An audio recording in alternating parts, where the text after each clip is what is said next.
Good evening and welcome to the Wednesday, May 31st public meeting of the Halton District School Board. Tonight is a special meeting of the board.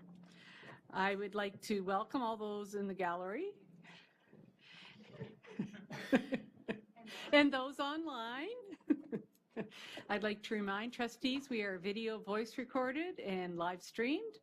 And if anyone has anything that makes noise, could you please mute it or turn it off? It'd be greatly appreciated.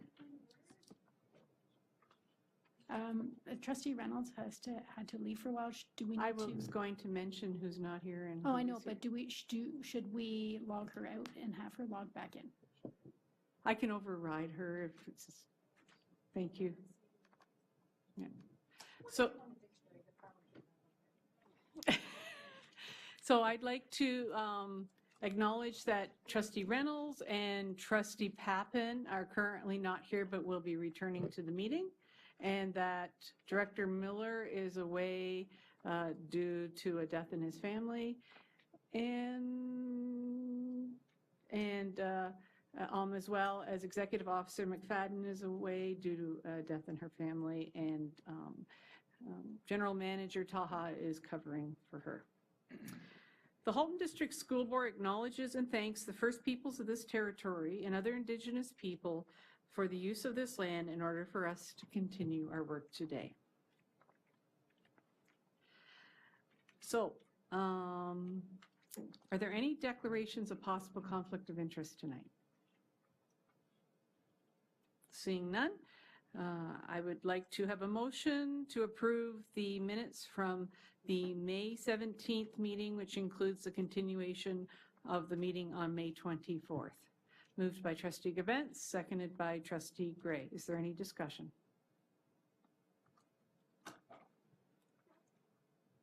Trustee Collard. Thank you. I had forwarded some notes to Manager Maker regarding the minutes, and just wanted that made known that there were a couple of changes to the minutes that I requested. Probably Friday. Yeah. Just some clarifications? Yeah. Thank you. Trustee L. Harrison. Thank you, Madam Chair. Just a clarification on the bottom of page 19. Decommissioning a part of a school or designating it for community use, then I would suggest a bracket while the building remains standing, does not remove the OTG for the board. Is that correct? Is that under the order paper on page 19? Page 13. 13. Oh. She said 19, but she moved. Did I say 19? Yes. Oh, geez. I'm not actually. Thank you. Can I just ask where that was again and what the Page change? 13? No, It's but in where? yours. Second bullet, second from the bottom. In the you asked for clarification. Page 13, where? Fourth line from the bottom. Fifth line. That's not true. Decommissioning a part of the school or designating it for community use does remove the OTG if it's filled. So that's what I'm highlighting. Could I ask General Manager Renzella to please clarify that statement? Thank you.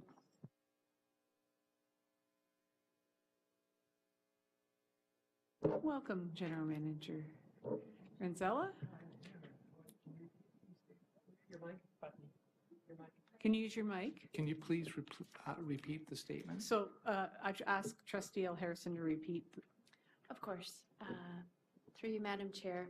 On the bottom of page 13, the second last paragraph, the last two sentences, some boards have demolished wings of schools to reduce their OTG. And then the next sentence, I think, where the question is, decommissioning a part of a school or designating it for community use does not remove the OTG for the board. So I think that a number of us are looking for clarification on that last sentence because I believe at least part of it isn't quite correct.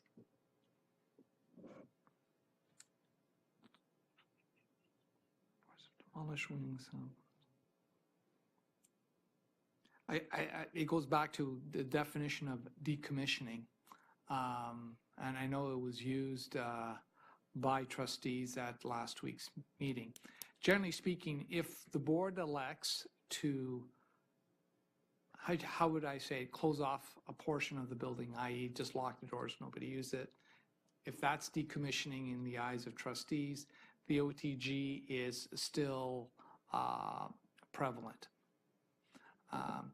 In terms of using it for community use, I believe the OTG would come off. So there's a bit of confusion in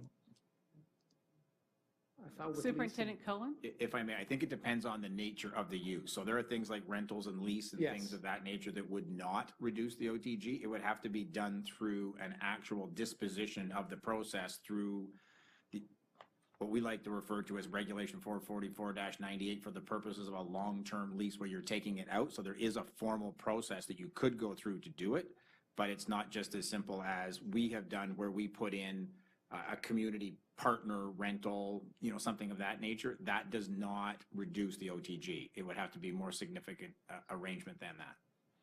So basically, it's a permanent rental basis. And I believe done with 444 as the optimum element, because the ministry actually has to approve the process to reduce the OTG. So it can't be a temporary type of process. In layman's terms, when the ministry sees the space as being used for a purpose, but still could be used as classroom space, so if we needed it in a growth circumstance and could put students back in there, they would see that as still potentially OTG. And that's sort of the litmus test that we've seen applied. Thank you. Follow up on that so that we can get this correct in the minutes? Go ahead.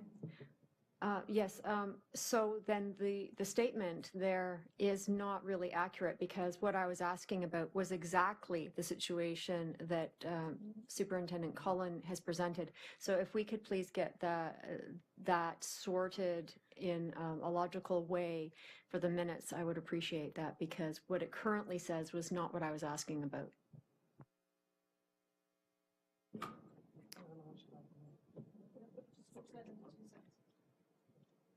It's going to have to be two sentences because the first part is doesn't and the second part is does. That is what Tracy raised earlier. Thank you. Trustee Harvey Hope. Just a heads up that I wasn't able to clarify one of my comments in the minutes that I don't recall saying quite the way I said, but I couldn't get the video to work, so I will be sending possible comments to Ms. Gortmaker because if the person who said them can't remember, it probably isn't a, it may be correct, maybe I was that vague, but I don't recall being that vague. So I'll be sending that off to her. About the, it's on page 15, the board's obligation was in dealing with the recommendations. I think I said a little bit more than that, so. So you can send Because I do those. know my obligation. So you will send those to. Yeah, thank you. Yeah, thank you. All right, seeing no further clarifications, all those in favor with the changes indicated?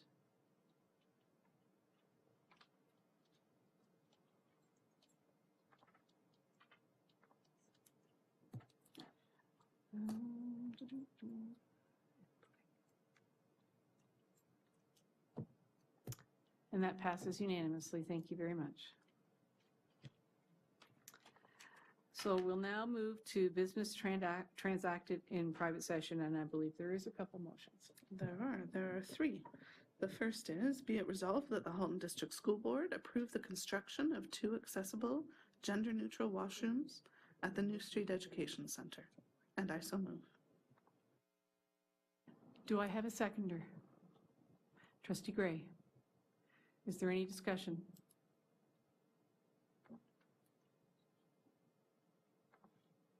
Seeing none? Oh. You took yourself off. Remember, it's now public session. Trustee L. Harrison. May you just clarify 1 or 2? Number of. There are 3 motions coming. That's the first. We're doing them all individually. It would be in the order that we approve them.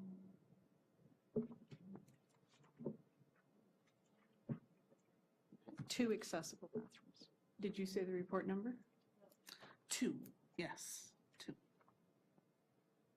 I understand. Report 17067. Thank you. Okay. Seeing no further discussion? All those in favor?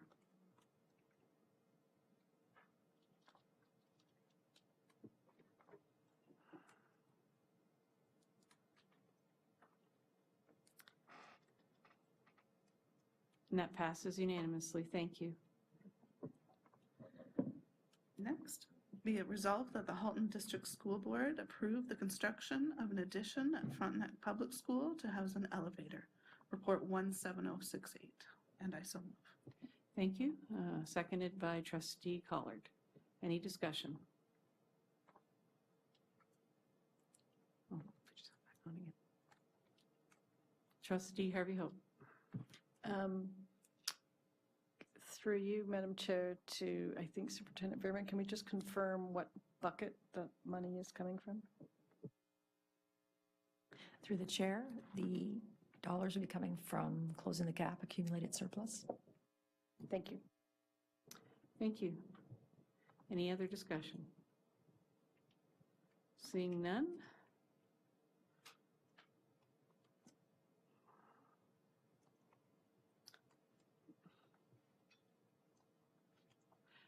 All those in favor?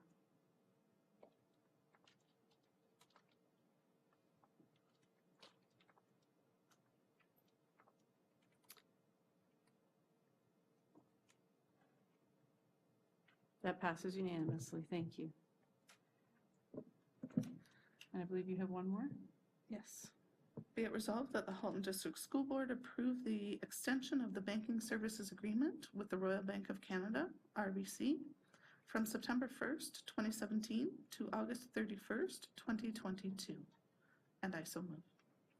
Do I have a mover, seconder? Trustee Gray. Any discussion? Seeing none? All those in favor?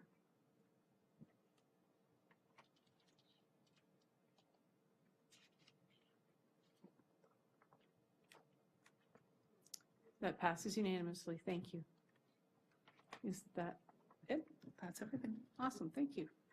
All right, we're now on to our order paper. Is there any comments or questions on our order paper tonight? Seeing none, we'll move on to action items, which we have none of for tonight. So we'll move on to one of our highlights of the board meeting, our student trustee reports. Trustees Metropolitansky and Haj Ali. Thank you so much. So the first thing we're going to talk about is just that we had our Halton Youth Leadership Symposium back in May 19th. So we didn't have a board meeting from then, so we're just going to kind of talk about how that went. So the first thing we want to mention is that we're extremely proud of our student senators. They organized, led, and carried out all the workshops and helped out with the event, and they were absolutely fantastic, and they really did a very good job. Dash and I also took an opportunity throughout the symposium, to promote Student Senate, as well as the role of Student Trustee. So we kind of had a little keynote that we both ran through, and we kind of promoted Student Senate. We explained what it was, the process of becoming a senator, what a Student Trustee does, and we answered any questions that any of the participants had. We also had some great speakers. We had Leslie Mansfield, who's the executive director of the Halton, the Halton Learning Foundation, as well as someone called Stuart Miller. I'm not really sure who that was, but no, I'm just kidding. But we really heard some inspirational messages from them, and we were really glad they could come out and kind of talk to the students. What we're working on right now is throughout the actual symposium, we had a student voice session. So so that's essentially what we did was we divided it up as we do usually in our student senate meetings, where we'd ask them some questions, see what's going on in their schools, any issues the students are seeing throughout their schools, and we had those run by senators. And so we're just compiling all these student voice session notes that we received from all the different workshops and kind of just sifting through those and seeing what the students had to say. So that's kind of what happened with H1s. And we just wanted to thank the trustees, Associate Director Bogue, and the superintendents who came out that day and found the time to come. It was super awesome to be able to tell the elementary students who were there were just over 200 of them from over 25 schools, I believe, to be like, board members are here. They're super passionate about hearing your guys' concerns and seeing that you're here. So that was awesome, and thank you. The next thing that we wanted to bring up is something that we've actually brought up, I think it was a couple of board meetings ago. We brought up that a persistent issue that we've heard from our secondary senators is the presence of drugs in our schools. We know that right now in the status quo, we have different stakeholders who are discussing this issue. So we have program leads at the board, we have the police, students in their own schools are having a discussion, there are obviously community partners we work with. Our goal was to create a forum for these different actors to come together to discuss this issue. So prior to this board meeting, we had an initial planning meeting with Superintendent Podreberic and Associate Director Bogue to get some planning done, initial planning for the working group, and we hope to get started on that next fall. We basically just discussed that it would be open to all of the stakeholders I mentioned previously, and that the committee could have a number of purposes ranging from information sharing, so students providing feedback, as well as staff telling students what they're working on right now, best practices sharing, as well as a creation of concrete proposals or recommendations that could be brought to staff at the board. It would ultimately be up to the committee, though, or the working group where they see its work leading towards. The next step for us in terms of getting this started would be to create a description of the working group and to set in stone a few logistical details like dates for the first few meetings, and we hope to have that ready for next fall. Other than that, Dash and I did just attend our OSTA ACO annual general meeting, and throughout this meeting, usually we elect representatives for our executive council. So it's my absolute pleasure and joy to introduce to you guys Dasha, who actually got the position of the president of the organization. So she's going to be. So she's officially overseeing, I believe it's over 2.2 million students, the voice of 2.2 million students. I'm working with a group of student trustees who represent students in their own areas, but yeah, I'm incredibly excited for that opportunity. Just a few more things about OSTA ACO. This conference was a great professional development opportunity. As you know, our incoming student trustee, Muqtasid, was with us there, so it was a good opportunity for him to start to be transitioned into the role. Some of the highlights of the conference included the Minister of Education, Minister Hunter. She spoke there, and we had the chance to ask her some questions. At this conference, a number of alumni student trustees came back, and they did a panel, and that was just a great opportunity to get some ideas from them. The last thing that I wanted to bring up from OSTA ACO is a bit of more of an outreach piece. So a few weeks ago, some of our executive members met with the Premier, and one of the issues that was discussed was the ability of student trustees to move motions, which currently we're not able to do, but it's something that we talked to the Premier about. The Premier said that she supported this initiative, and yesterday OSTA ACO wrote a letter to the Premier where we basically just formalized the discussion that we had with her and our stance that we'd like to see student trustees have this ability. We've released this letter to the public. It was released yesterday, so it's all over our website and social media. A number of student trustees have gone back to their respective boards with this information, with the stance that we've taken, and their boards will be writing letters of support to the Premier saying that they'd like to see student trustees have this ability, and we were just wondering if this board would be willing to do the same thing, because we would really appreciate that. Thank you. I would think that this board would be very willing to write a letter in support of your letter. Could you share your letter with us directly so that we could see it and not have to go searching social media for it? But yeah, I'll email that out to all of the that'd trustees. be great. All right, Trustee Oliver. Thank you, through your chair, to our student trustees. I just want to congratulate you on a fantastic symposium. My son had the privilege and great fun, attended the entire symposium, and of course, as his mom, I got to take him and pick him up, so I sat in on the beginning and end portions, and it was amazing to see the energy all over the place and the effort that you guys had put into it, so congratulations to you and your team. Thank you, Trustee Daniele. Thank you. I wanted to also offer my congratulations. I know it's been a really busy time for you, but from an successful election process at which you changed things and brought equity to the process between the elementary and the secondary, and to go immediately from that into your Halton Youth Leadership Symposium, and then into your Oster ACO and to be elected president. And I know the work that you've done as well, Zaid. I just want to congratulate the both of you. Some incredible work being done. Thank you. Thank you, Trustee Gerbrands. Through you, Chair Amos. Again, congratulations on your symposium. And I was just wondering, I know that the theme of the symposium this year was a lot about transitioning into secondary. And of course, that is something that happens every year. And I was wondering if future symposiums will also touch on that topic. So the kind of overlapping thing we kind of had was just leadership as a whole, and we had numerous workshops. We had 5 workshops, and each one of the workshops had its own specific kind of idea, and then each workshop was different in its own. So one, of course, was transitioning to high school, and we already had a list. We had a couple of different students kind of offer their suggestions and recommendations for things like that. But we also had other workshops there as well, for like public speaking, equity and diversity, world issues, and things like that that students could be a part of as well. So traditionally, what we said, we find an interest, because usually how we actually come up with the workshop ideas is we poll the Senate, and then they kind of give us an idea of what they're interested in, what they want to see, especially the elementary Senate, because that was kind of what they're geared for. So a lot of them talked about having that workshop for the transitioning to high school as well as the other ones. So that's usually how we compile the different workshops we'll have. And if that continues to be a theme that's of interest to students, then we'll definitely for sure have that in the future. But Dasha will speak more to it since she's transitioning. Yep, just one more quick thing.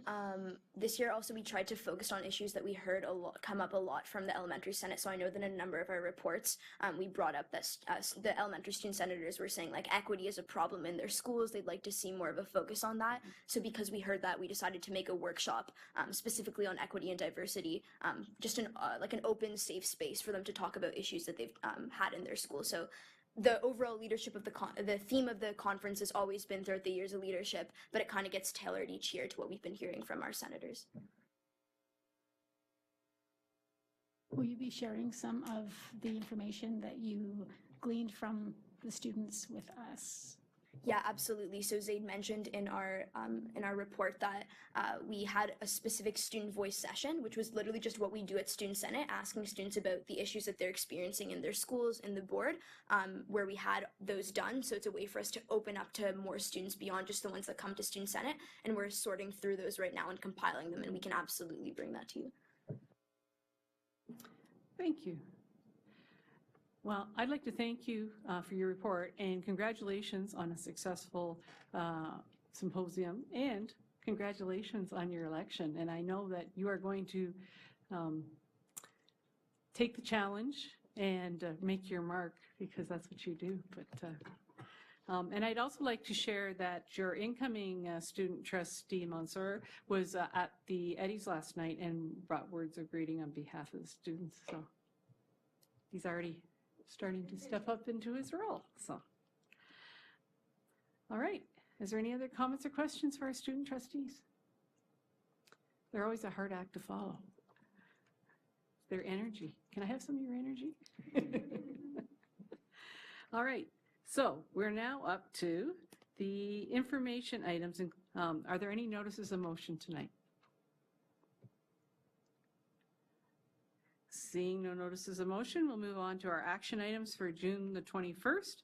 The first is the consent agenda. Trustee Collard, report 17066 on page 23 of your board package. Trustee Collard. Thank you very much. It's before you this evening. Nothing has changed since when we reviewed it at Policy Bylaw and Governance in April. There is one small error in item number 16. It seems to stop with the words extracted items, and there is a remainder to that sentence, and I will make sure that I forward that to Manager Gartmaker. I don't know what happened there, but it seems to have vanished. So, of course, it's the part of the changes that we've made. So we want to make sure that that's there. If there are any questions, I'm happy to answer. Thank you. Trustee Harvey Hope. Thank you. I know we spent a lot of time on this and I know we got the appendix the way we wanted it with the proposed public session agenda. Might I suggest that the report say we've changed? Because otherwise, the whole bylaw's up for discussion if anybody has any queries on it. And we really were just trying to change the pieces related to the consent agenda. The report does outline that. The report, anyway, I find that there's some other pieces, so as I'm reading it, so I'll leave it at that, but number 11, the written, printed, or electronic notice. I agree that we should be given electronic notice, but the way this has been written with the or seems to me that a trustee might lose their right to say they want paper, because this is saying that the agenda and reports referenced shall be delivered by any of the three methods. And I'm not sure that's what we meant. So if there's a way that we could just add a opt-in, opt-out, whatever that clause is, that would make me feel better. Because this is, in effect, if we approve this, we're approving the bylaw as it sits as going forward what we're talking about. It's nothing to do with the consent agenda, but we did add electronic notice, and by adding that in, we have actually then made it possible not to have printed the way it's written. Yes, and that was in response to the fact that a good number of trustees do not receive a printed agenda. It previously had said written or printed, and we were in violation because some trustees do not receive written or printed. So by adding or electronic, we have now encompassed all three methods. True, but the problem is by adding an or, we have now allowed the powers that be to pick one of the three methods, and they would be okay, which means they could send us handwritten agenda notices and it would be fine. And I don't think that's what we actually meant. So I'm saying is that we could use another sentence, and I'm fine with printing being opting in, but right now I could be told I can't have it in print. Well, if you want to suggest wording for that, I can, in time for the next meeting, I can make the change. Yeah.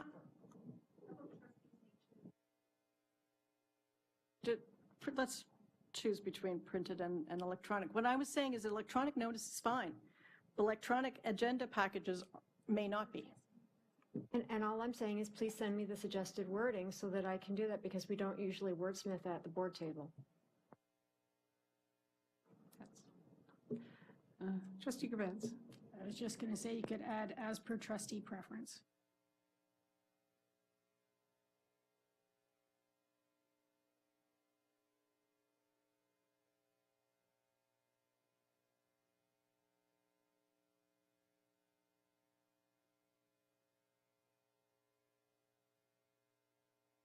Sorry, are there any other speakers to this motion? Seeing none, it will be back on the 21st. Thank you. Our next item is the long-term accommodation plan, affectionately known as the LTAP.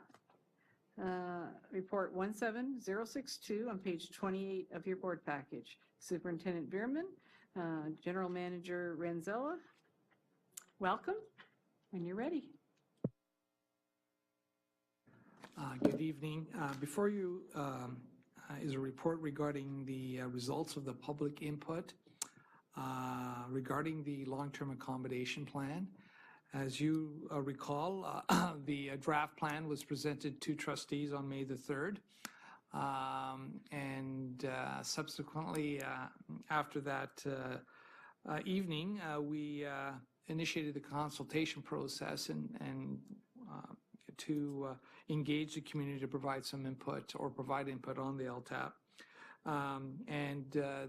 As you are also aware, we are bringing forward the LTAP, the final document at the June 21st meeting, incorporating any of the suggested or approved recommendations through the PAR process. But we wanted to add this in at this point in time just to kind of bring you up to speed as to what the community had to say and their thoughts. Nothing really unusual. I think there's been a lot of questions even posed through by trustees regarding the LTAP. We got, again, a substantial bump up from last year in terms of number of respondents. We have 275 respondents as compared to about 173 from last year. I should point out that a lot of the respondents, about 61 of them, were related to the program and accommodation review. So again, that was upfront and in the submissions. I'm not going to go through the report verbatim. All I can say is that there's really nothing new. We have been addressing some of the issues we'll be addressing issues in terms of new capital through submissions of capital priorities. We also will be looking at, we also have the Closing the Gap initiative to try to improve the school conditions. Again, whatever happens out of the program and accommodation review will also be incorporated into the LTAP. And I'd be glad to answer any of the questions. Thank you.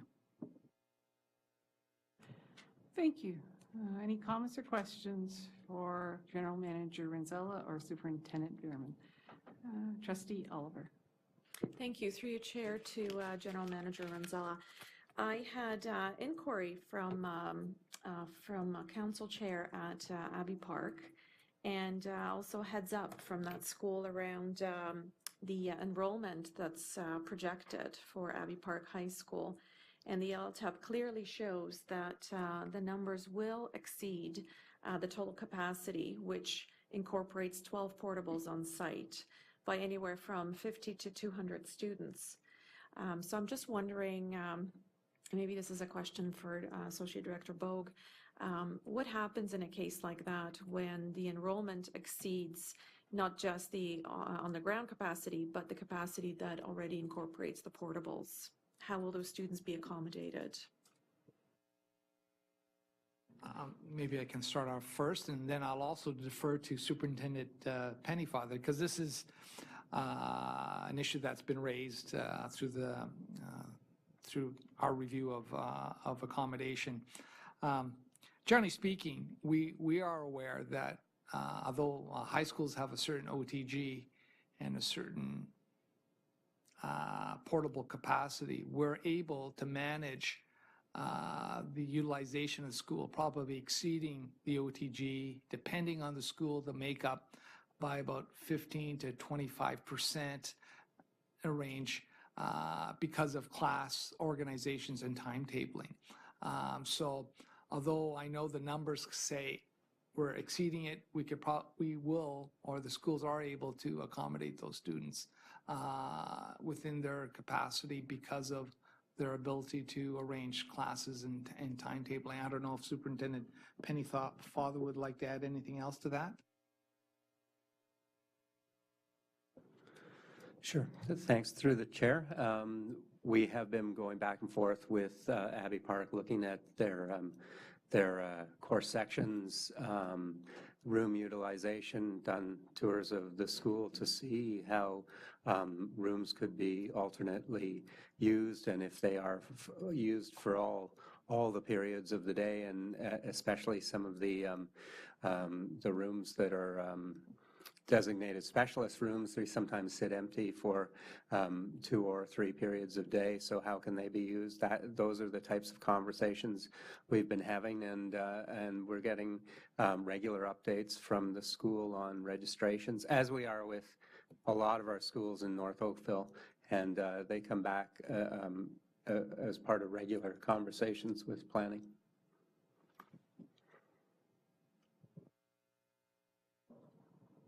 Okay. Thank you very much. Are there any other speakers to the LTAP? Seeing none, this will be back on June the 21st. Put yourself back on. Trustee Oliver. Through you, Chair, one more question or suggestion. When we're looking at projecting, particularly for the elementary schools, I know that we look at the number of births in the region, in that catchment area, and we know how many students we have in the system. But is there an allowance for any development that's coming in where we could maybe in a footnote to the table indicate a little bit of a plus minus, margin of error?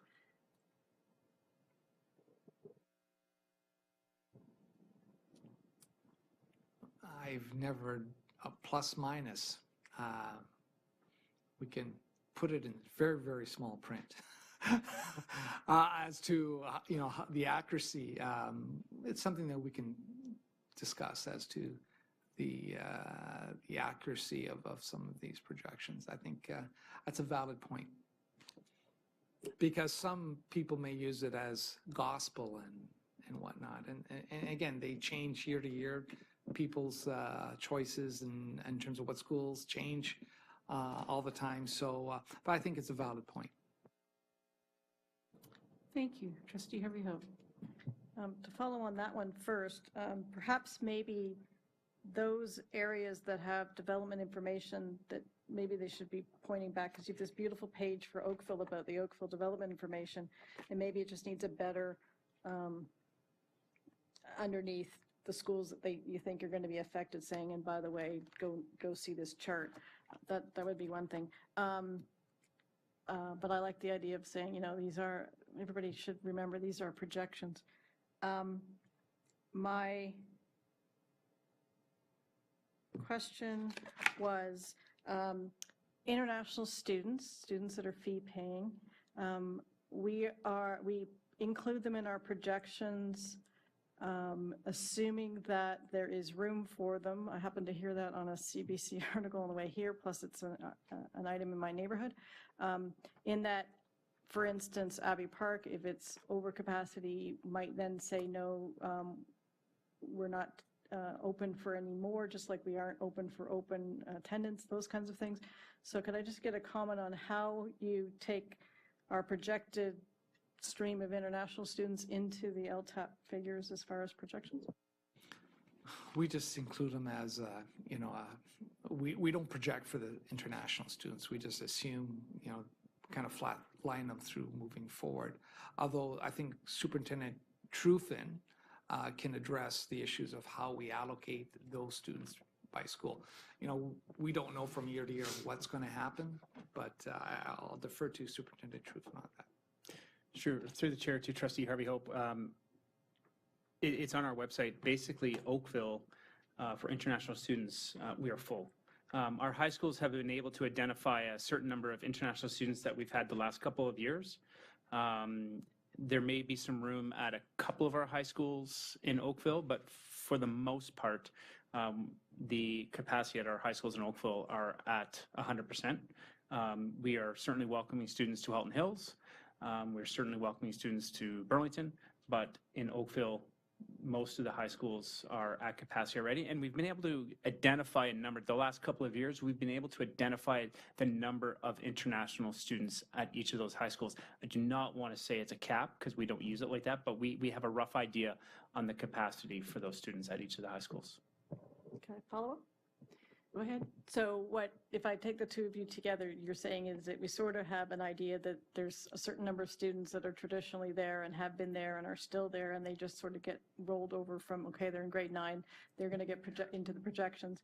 And then because some of these schools are actually at capacity, there probably would not be any new ones coming in the pipeline, because you would basically say, no, we've got space over here and space over there, but not to have them. So the idea is that we've got a certain number we can accommodate, and our local students are not being pushed out of their schools, right? But that's not, I know I don't think that, but I have heard it. So I just wanted, we've got a certain number of them, and we welcome them into our schools, but we have mechanisms in place. I will answer that question in public. We do not push out the students who live in the catchment areas of our high schools for international students. Never have, never will. And we have many international students that we decline admission. They want a certain high school, they want a certain area, and we just do not have the capacity at the school to accommodate their request. Thank you. Are there any further comments or questions regarding the LTAP? Seeing none, thank you very much for your report. We look forward to seeing you back on the 21st for it. Our next item is the 2017-2018 budget. Superintendent Bierman, report 17074 on page 46 of your board package. Superintendent Bierman.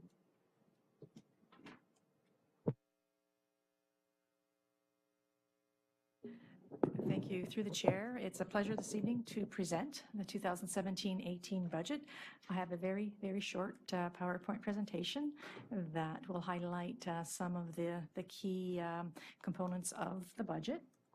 In terms of the operating and the capital budget, it has been developed with the vision that every student will explore and enhance their potential, passions, and strengths to thrive as contributing global citizens. We have identified what the key objectives of the budget process have been. It's to ensure that we're aligning our financial resources with our strategic plan, our multi-year operational plan, special education plan, that we identify our school-based staffing requirements, we gather input from stakeholder groups, and that we are compliant with ministry direction. With respect to enrollment projections for the coming year, a slight increase from 2016-17 original budget.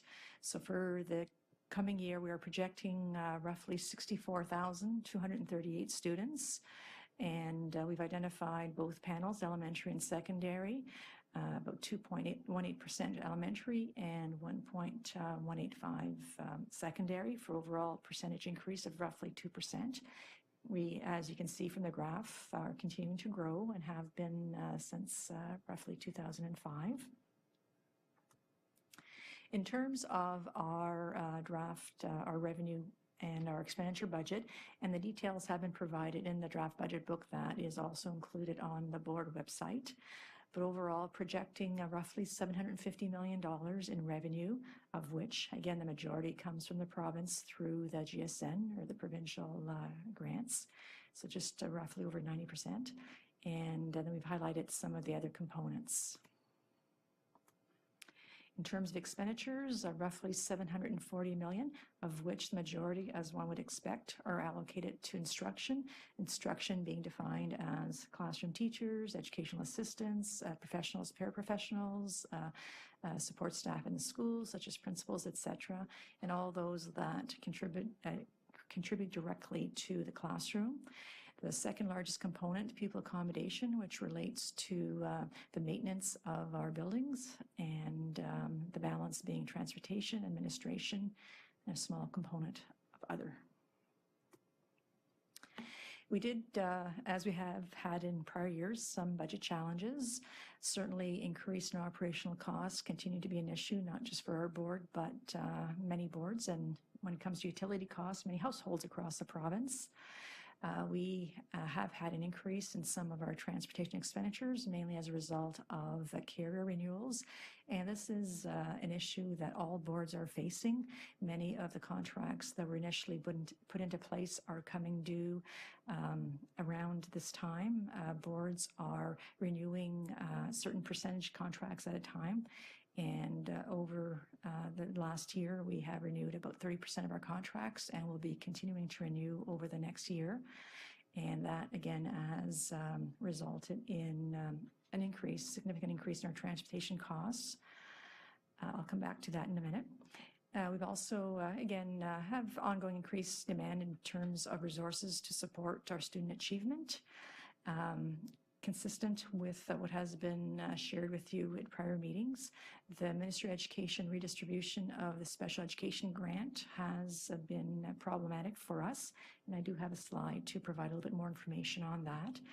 And again, also as has been shared, is we continue to be one of the lowest funded boards in the province, and our funding is significantly below the provincial average. dealing with special education first, 2017-18 is the last year of the 4-year phase-in. And we've identified on this slide what has been the impact for the Halton District School Board. And as you can see, it is significant and will continue to be significant. And I know there has been quite a bit of discussion around the table and also around the province with respect to this. And many boards are requesting that the ministry review this funding, this portion of the funding model to address some of the issues that boards are facing with this reduced funding. In terms overall, the grants, as I mentioned, we're one of the lowest funded boards in the province. This chart shows what the provincial average is for the funding. That's the green portion of it, and it shows where we are. In terms of numerical dollars, provincially, roughly 12,100 is the average per pupil funding, and we're at 10,809. So continue to be below the provincial average, which again, I know that this has been an issue for the trustees. There are highlights. So although we've had some challenges, do want to take a moment to address some of the highlights that are included in the budget. We are projecting an increase in our staffing complement, full-time equivalent complement, of 137.8 positions. Many of those are impacted by the increase in enrollment and our requirement to meet the average class size. And the details in the budget book do identify by each of the categories where those increases are. We've also, as part of our multi-year plan and discussion in terms of how we want to resource the multi-year plan, we've provided some additional support in terms of the autism class pilot, support for the Welcome Center, school program delivery, international students, primary literacy teacher training, program viability committee recommendation implementation, teacher training for All About Me for K-6, stakeholder engagement, phase 2 of the Spec Ed review, and all of these resources and the details or some of the background to the resources were reviewed with you at the May 10th Committee of the Whole, and the information is on the website also.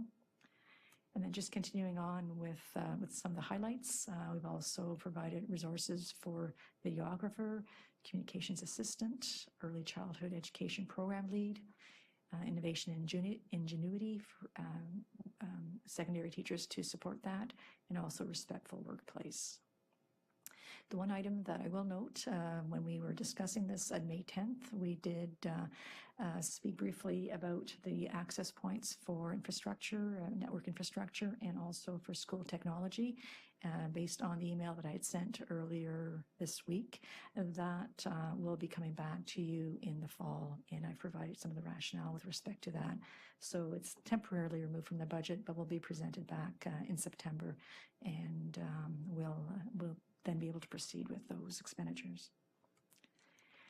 In terms of our board reporting and accountability requirements, similar to prior years, I identified what we need as a board to comply with the different components of the balanced budget definition and the ministry requirements.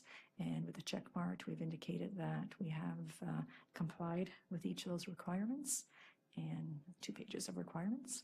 Our budget must be filed with the ministry by June 30th of 2017. And at this point, I also want to publicly acknowledge Controller of Financial Services, Jackie Sweetman, and Allison Robertson, and all of their staff for all of the hard work and long hours they put into to putting this document together. And I'd be pleased to answer any questions. Thank you very much for your presentation. I think every year it gets a little easier to understand the budget because of all the hard work that you all put into it. And so I'd like to thank everyone involved in it for all the hard work, because it is a lot of hard work. And this year has been exceptionally hard because of everything else that's been going on. So trustees really appreciate everything that's gone into it. I'd also like to thank you for the way you've laid it out, because I know after the PAR is finished, we can get back to looking at fix the finances, and there's a lot of good information here to help us when we're looking at what course we want to go on. So comments and questions. Trustee Gray. Thank you very much. I'm looking at screen 6 and screen 7. I guess, sorry, take that back. I'll go to screen 5 and 6. The total revenue reported is $749 million, and the total operating expenses is $740 million, leaving a gap of $9 million, which is listed as accumulated surplus. Is that our sort of wiggle room of money, and in terms of what, like, we've made some projections here, is that a base that you leave? Through the chair, this is often the difficult concept to explain. So as part of the ministry balanced budget definition, accumulated surplus is broken down into 3 categories. There's the unappropriated, or what was termed as working reserves. There is internally appropriated, so motions that the trustees have made at previous meetings. And there's the externally appropriated, which are items based on ministry regulation. So even though it's showing as an accumulated surplus, in this case, the majority of the dollars, and there is a slide in the budget book, page 36, which provides additional information. The majority of this remainder is largely as a result of our EDC revenues. So as we are projecting our EDC receipts during the year, we have to include those in revenue, but we also have to set them aside because it's to pay off our EDC deficit. So there are, again, various items that make up that accumulated surplus, and the reason that it is showing as $9 million is a transfer that we have to make to set aside those funds for the EDC portion. So from a board perspective, when we're looking at the way the legislation or the requirements are stated, it requires us to label it as accumulated surplus, but it's not an operating surplus that we can use for other expenditures or other decisions. Thank you. Trustee Reynolds. Thank you, through the chair. I had a bit of an aha moment when I noticed that the transportation costs have gone up $1.2 million. I know that currently at the board, we're undergoing a PAR, and that was a big conversation in the PAR committee meetings, the cost per pupil transportation. And I'm wondering, since this is our new cost, if we could have perhaps updated a cost per student so that we know how much now it costs us to deliver students to their schools and home. Through the chair, certainly we can provide additional information with respect to transportation. The one comment I wanted to make was that when we look at part of the funding challenges that boards are having, transportation funding has been one that has been on many has been an issue with many boards, and the funding model for transportation has not changed since 1998. We are continually asking the ministry to review the way that boards are funded, and they did indicate that they're putting a committee in place this year to review it, but this has been a challenge, not just for our board, but for many boards. Just in terms of expenditures with respect to transportation, you're all aware of the issues that boards have been facing with respect to driver shortages, et cetera. So certainly some of the renewal of the contracts, although they are presenting financial challenges, the intent is that they will address some of the amounts that have been paid to bus drivers and some of the benefits that need to be identified with those challenges. Thank you.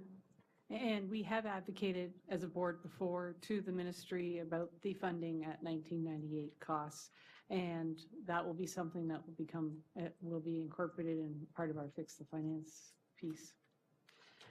Are there any other comments or questions around this?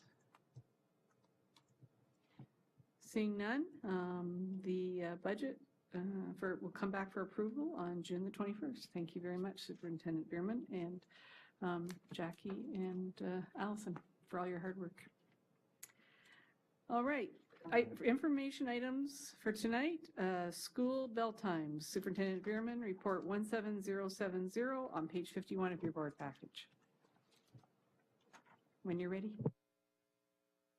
Thank you. Through the chair, this report is presented annually to the trustees.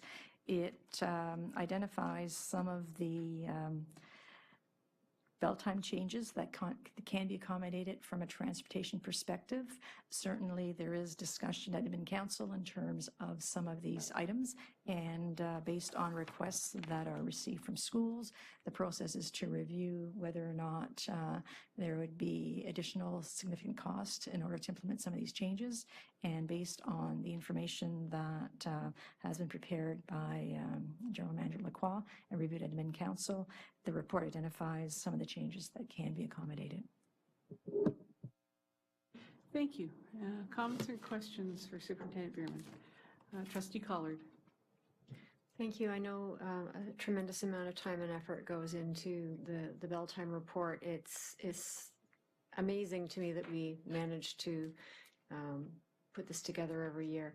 And I know that there was some discussion about changing the bell time at Mohawk Gardens this year. And I was just wondering if you would mention that a little bit, or perhaps Superintendent Etoff would like to just talk a brief bit about where that went and why it is not changing, just for the public awareness.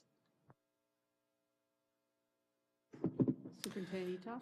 Yeah, through the chair to Trustee Collard, we did purposely look at the start times, at the bell times particularly between Pineland and Mohawk Gardens, as we know that there are many shared students and families across those two schools. And at the current time, there's about a 35-minute discrepancy between the two start times.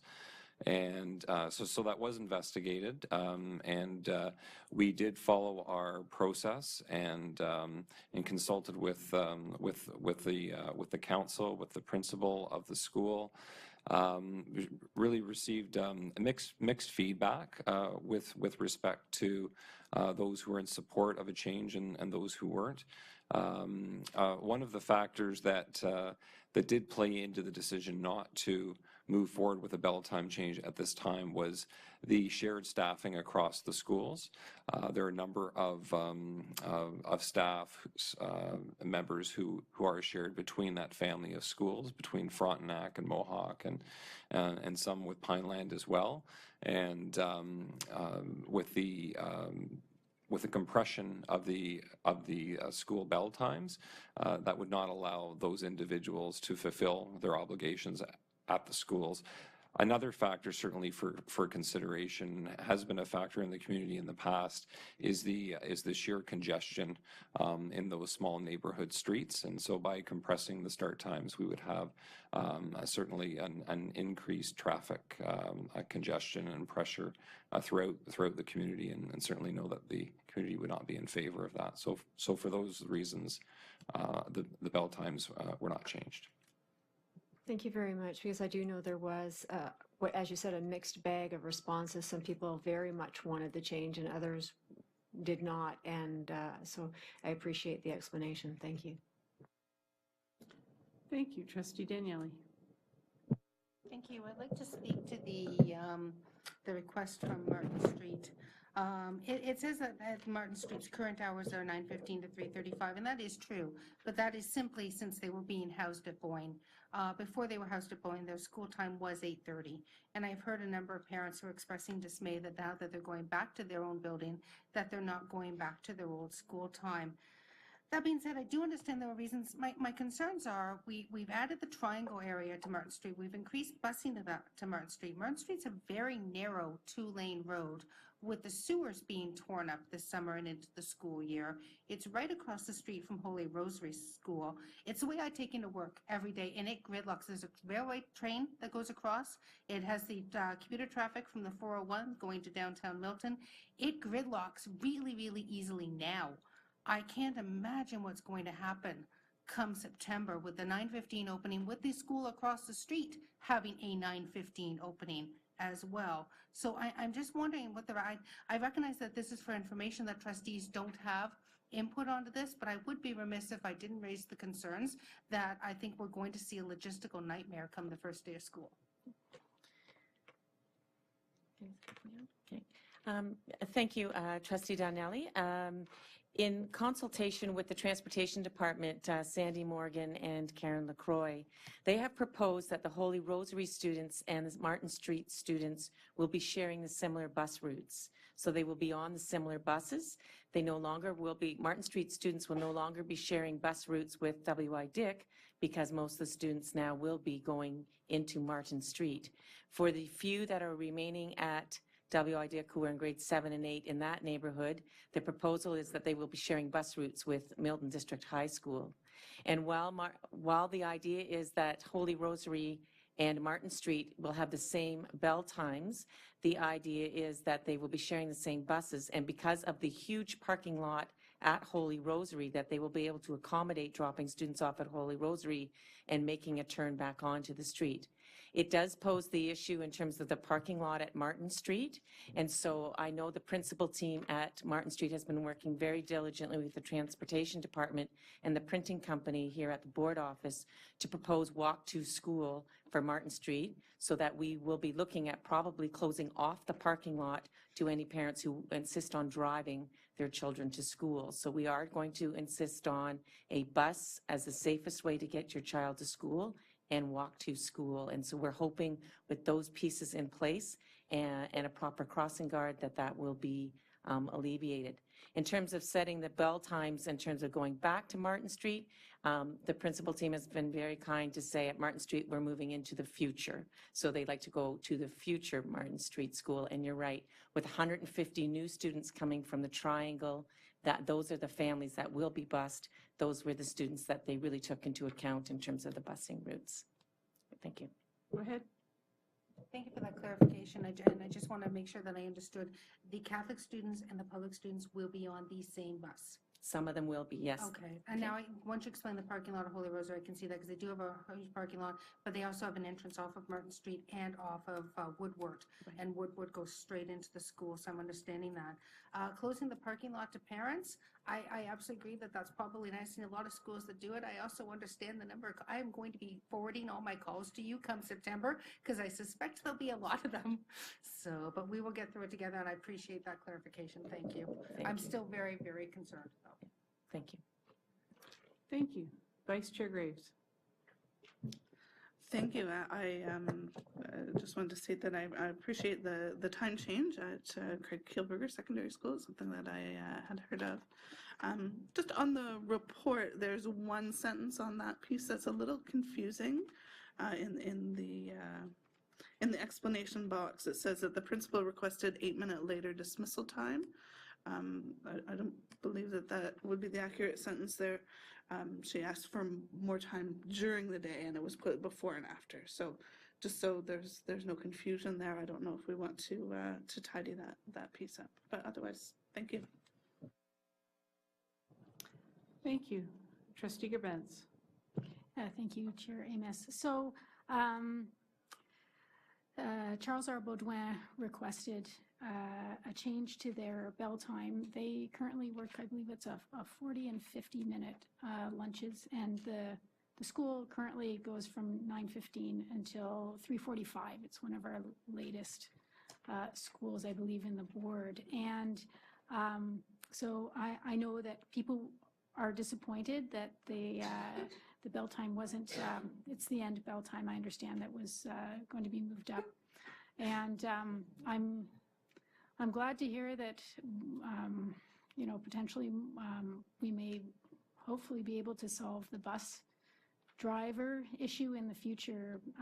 Particularly at this school, I understand that even though the school ends at 3:45, regularly a few of the buses, especially one of them, doesn't come to pick up the children at the school until 4:30 and 4:35. So the staff and the children are waiting there an awfully long time before they're even on the road to get home, which makes for a very long day. Thank you. Trustee Harvey Hope. I have a comment, just so it's out in the public realm, and a question. I have had conversations with Karen Lacroix about St. Vincent and EJ, because in my neighborhood as well, they are going to be adjusting the Catholic elementary school in a way to be able to share runs for the first time with EJ James, which in theory sounds like a good idea, particularly for the area that it's being bused from. And I think the busing will work, but I also am a little worried about the gridlock at the corner of Cairncroft and the street that is just in front of the school that St. Vincent's is on, because it's bad now. So we'll see how that goes. I think the lay-by we gave them a few years ago will help, because the children that aren't on the bus are being driven because of the intersection between the JK to grade 1 kids and the 2 to 8 children, right? So we're gonna, again, it's too far to walk between the two, and those schools aren't really far apart. My question is the community reaction to changing elementary schools to 9:15 start times. One of the things I've said every year is, okay, at what point are we not going to be able to need to bus any student to a 9:15 start time, because they will all be there having been dropped off by their parents at the before school daycare. And I'm wondering whether or not we've been tracking that at all, especially in certain schools that have, high uptake on their before school care. We may very likely have, because of the 9:15, if you have parents who are working, they're not gonna let their children sit at a bus stop at 10 to 9 or 9 o'clock, because they'll have been long gone. So have we done anything to track whether or not, as more and more people are using our before and after school in the building, that students that would have been on a bus aren't because they are using the daycare? I'm getting a nod no. Okay, so, and then also a little bit concerned that Craig Kilberger is going even earlier, when we keep talking about secondary schools should not really be starting much before 8:30. So I appreciate that somebody may have wanted it, but overall, the elementaries being at 9:15 and the secondaries being early are, in my opinion, the wrong way around. But here's my annual rant. Thank you. And that's why we need to establish parameters to have the efficiency study for the transportation. And hopefully we'll be having a joint meeting with the Catholic Board sometime in June. Follow up, since you'll have to put yourself on the speakers list again. There's only 10 seconds left. Go ahead. The other comment I have is that the schools that have received requests and that were denied, perhaps for next year's report, we could actually find out what those requests are that are being denied. Because we don't get the information, all we get told is they get told no. And if it hadn't been for Trustee Grabentz saying what Sierra Baudouin's request was, okay, so that's one. The other two, I'm assuming they are all asking for that 10 minutes for the 40 and 50, because that seems to have been a trend lately, getting the 2 lunches to 2:40s instead of a 40 and 50. But if it's any other reason, we don't know. And it may get to the point where we will need to, for an equity point of view, say that all school lunches will be 40 and 40, and then make the buses adjust, because we now have some schools that are and some schools that aren't, and it's causing a supervision issue, which is costing us money rather than a busing issue. So the question is, maybe we should do the math and figure out which is worse. Thank you. And seeing no further speakers on the topic, thank you very much, Superintendent German, for your report. So the next item, continuing in the same vein, transportation exemptions, report 17069 on page 55 of your board package. Thank you. Through the chair, this is also a report that's presented on an annual basis. As is indicated in one of the appendices, there are certain exemptions that are in place across the board, and every year those are reviewed. And if the reason for the initial exemption is no longer in place, then there's a report that comes forward to eliminate and to eliminate the exemption. So this year, there are 2 items that impact our board, and they are listed in the report. One is with respect to Florence Mears, and there's a map that's included in the package. And as the report indicates, it was as a result of the change in previous years with the software, and the students that had been transported never should have been transported, so that is going to be adjusted, but not until September of 2018, so that there's ample time for the parents to be notified. There's roughly 14 families or less than 30 kids that are impacted by this, and as soon as this meeting is, or within the next few days, the parents will be notified by letter. And the other one is with Robert Little, and again, the details are noted there. I'd be pleased to answer any questions. Thank you very much. Comments and questions for Superintendent Bierman? Trustee Gerbens. Thank you, Chair Amos. So I understand, because in the report it says a letter is going out April 2017, and obviously that date has passed. So you're saying that the letter will be going out basically within the next week or so? Through the chair, we wanted to ensure that the report was received by the trustees this evening before any letters would be sent. Okay, and follow-up. And will the letter be coming directly from HSTS, or does it come from the board, or does it come from the schools? Through the chair, in prior years, it has come from HSTS. Okay, thank you. And just one little question. As long as it's on the same It is on the same topic. So the area on the map that is highlighted, can you explain, that map is confusing to me. Can you just explain what that means?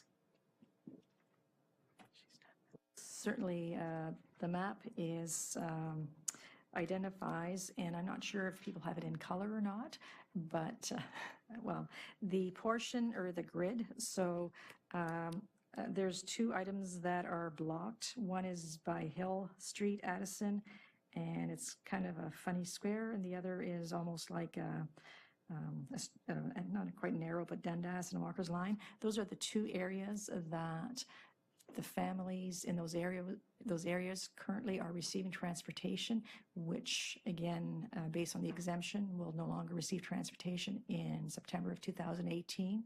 Everybody else in that area has never received transportation. So it is the items that are gridded. Thank you. Thank you, Trustee Harvey Hope. Thank you. Also, mostly for information, because Mrs. LaCroix is not here, I have forwarded her a request to understand the difference between the policy exemption that does not exist for EJ and the one that does exist for St. Vincent, south of Lakeshore, east of Chartwell, especially since we are now talking about putting them on the same bus.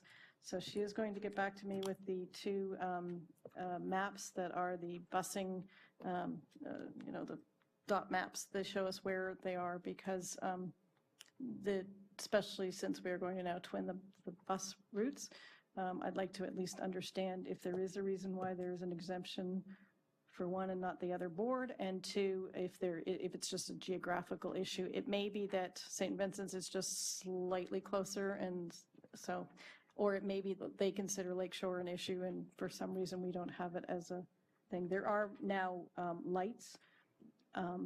And I do know that there is a bus at Lakeshore and Ford, because when we changed everything a few years ago, had people talking to me about the location of the bus stop between Maple Groves and EJ's. So I imagine that there's a little bit more to be done with this particular one, and also if they adjust the buses together, then maybe the St. Vincent bus stops, there'll also be a bus stop set of moves. So I guess the to be continued is my point there. Thank you. Thank you, Vice Chair Graves. Thank you. Through you, Chair, to Superintendent Fairman, or perhaps Superintendent Cullen, depending.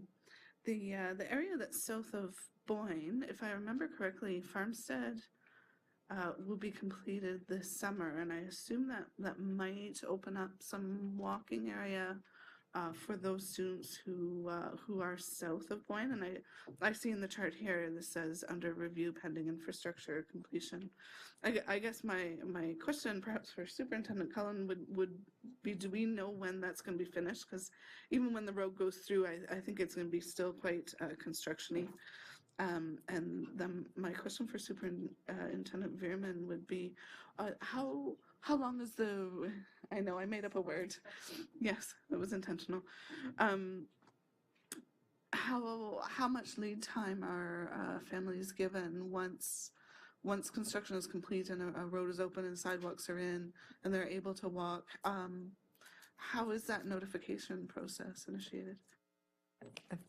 Through the chair to the vice chair, Vice Chair Graves, for the majority of the cases where the exemptions are removed, typically we provide the 1-year lead time. So if, in this case, with the removal, it won't be effective till September of 18. So in most cases, that has been the practice to ensure that there's ample time for the families to, first of all, be notified and to accommodate any changes. So I don't believe there's any situations where something would have changed in, let's say, May or June, and September transportation will be limited. Usually it's the 1 year, again, to ensure that there are opportunities for further accommodations. Super. I'll withdraw my other question because it's irrelevant, unless you would like to answer. And just on that note, we monitor the progress, and I know planning is also monitoring that. So as of right now, I don't have a specific date, but as you say, it's a very active and busy area right now. I do believe, though, when there's areas of sidewalks being put in and things, families are notified, because in Odainawi, they were notified that it would be there and they would get a notification, but it wasn't a year. Through the chair, I believe the majority of the times those exemptions are within the year. In that case, they would have been notified that, we expect the sidewalks to be completed by X month, which then would mean that transportation will be removed. So they'd be notified that when the expected completion date and that it would be monitored. So for whatever reason, in that case, those sidewalks were not in, then they would extend the transportation. So there is that lead notification. So that would be the same situation then, because that's what they're waiting upon is sidewalks, right? Yeah, through the chair, I don't have that I don't know the specific details of that, but I can certainly follow it up with Mrs. Lacroix. I think in our case, the roads will be complete. I don't think we have timelines on sidewalks yet. I don't think it's to that state. It's still literally a field of dirt at this point. So. A field of dreams? Any other comments or questions on this topic? Seeing none, thank you very much for your report, Superintendent Veerman. The next item is Administrative Procedure Update, Associate Director Bogue, Report 17071 on page 66 of your board package. Associate Director Bogue. Thank you, Madam Chair. A few admin procedures just for trustees' information. I think the very first one, administration of prescribed meds and emergency medications, was here a short while back and has come back with some minor housekeeping.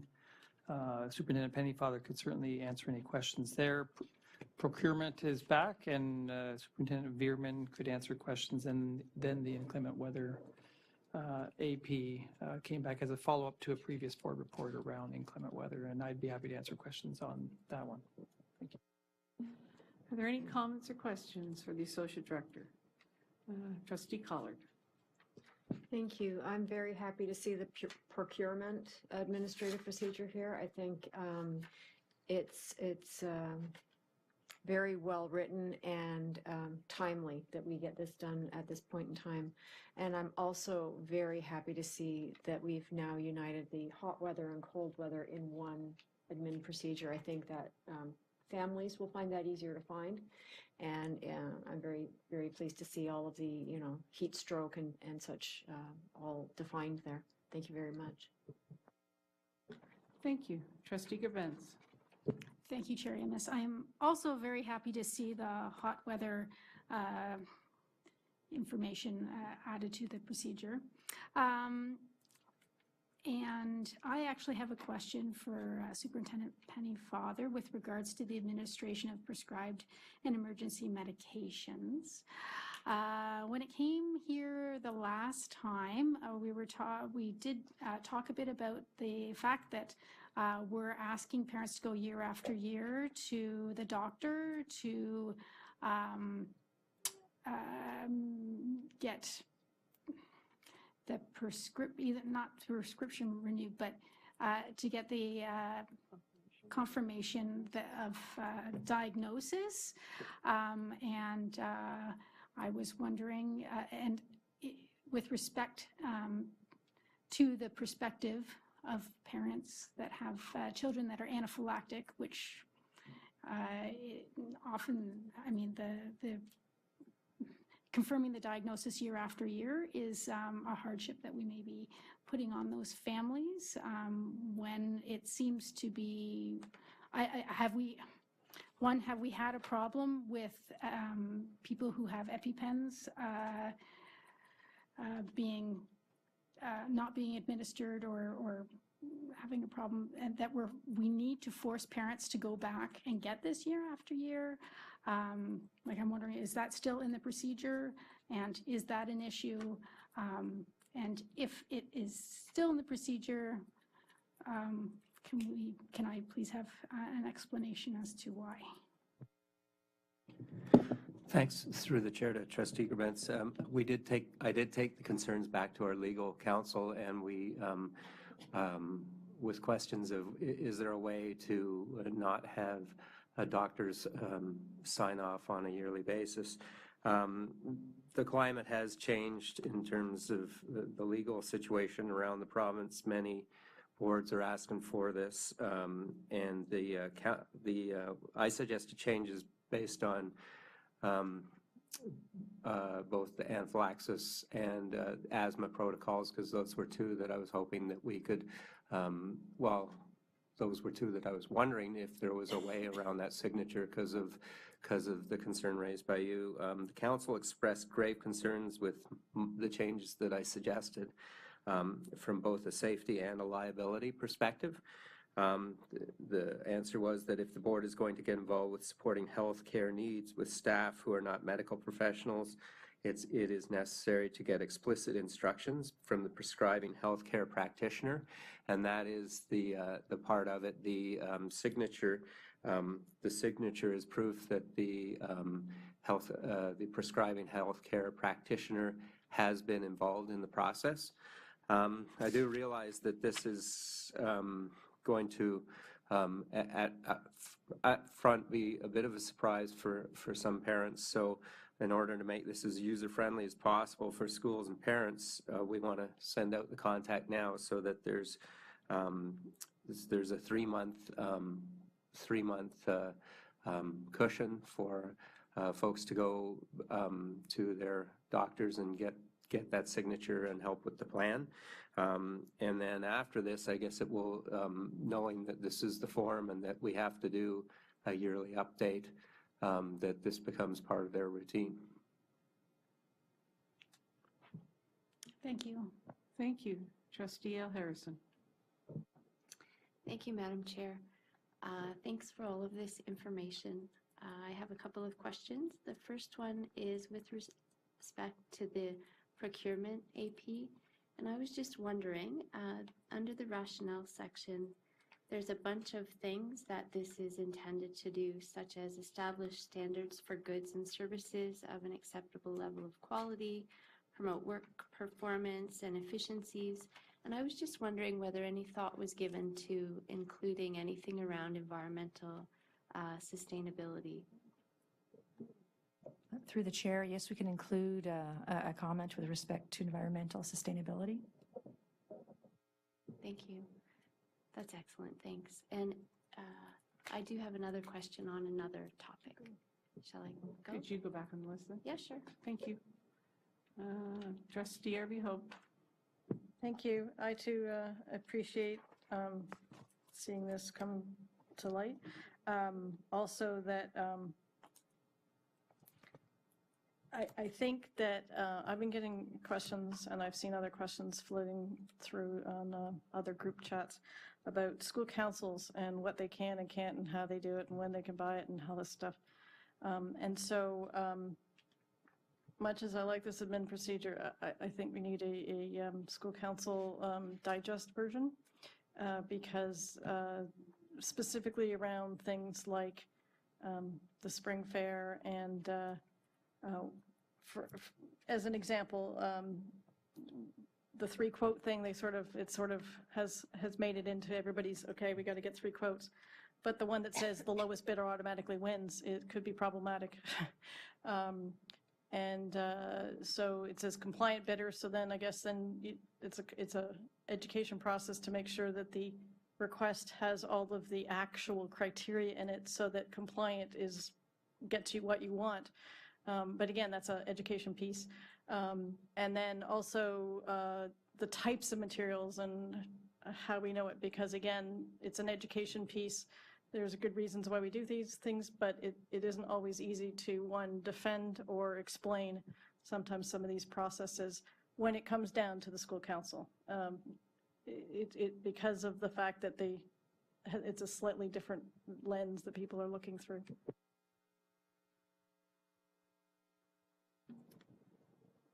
Go ahead. Through the chair, certainly Trustee Harvey Hope did, I think, hit it right nail on the head, is in service. So the first plan of attack, once this has been received by the board, is to develop in service to not only school councils, but also to principals and secretaries, etc. There are quite a few changes from the prior procedure.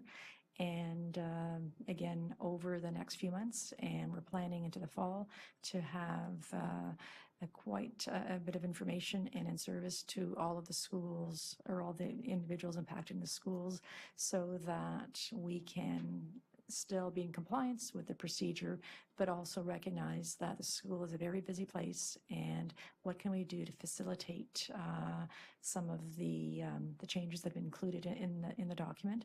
So I'm working with various, not just the purchasing staff, but also twinning them with the school generated fund staff that I have so that as a team they can be working with the schools to again facilitate and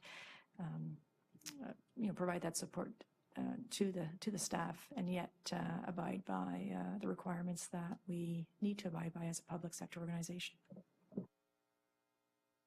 Thank you. Trustee Hajali. Thank you, Chair.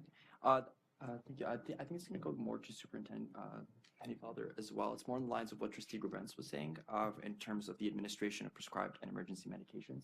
I remember last time it came up, I brought forth the idea of maybe talking to council in regards to getting authorization from a pharmacist instead of a doctor, as this is usually much more easily accessible for parents to kind of go through, and pharmacists are I work as a pharmacy technician, so I kind of know the flow of things. They're always in contact with the doctor in terms of medications, in terms of making sure dosaging is correct.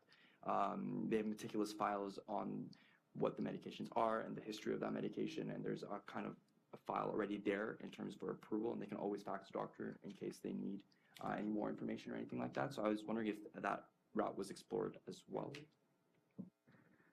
Thanks, through the chair.